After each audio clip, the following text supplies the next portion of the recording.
Hey friends, Caitlin here, Snap Ed Nutrition Educator in Waldo County, Maine. I've got an awesome recipe for you again. We're making baked apple spice oatmeal. That's right, oatmeal that you put in the oven. Isn't that super cool? So we've just got some oats, some milk. I've got my other ingredients off on the side. I have some maple syrup that I'm going to sweeten it with. I have some apples and eggs, some applesauce. Then in this little container, I have my leavening agent, the baking soda. That's what makes it all light and fluffy, and a little bit of salt.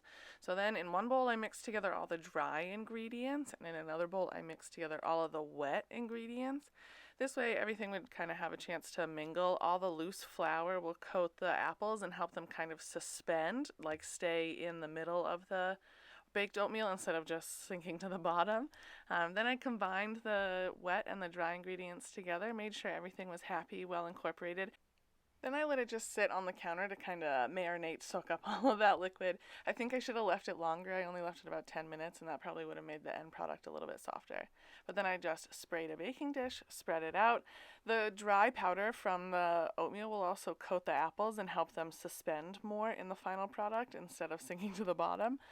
Yes, I forgot to put the cinnamon in it, so I'm putting it on it. I made a little brown sugar cinnamon crumble, sprinkled it on the top. You do what you can, right, guys?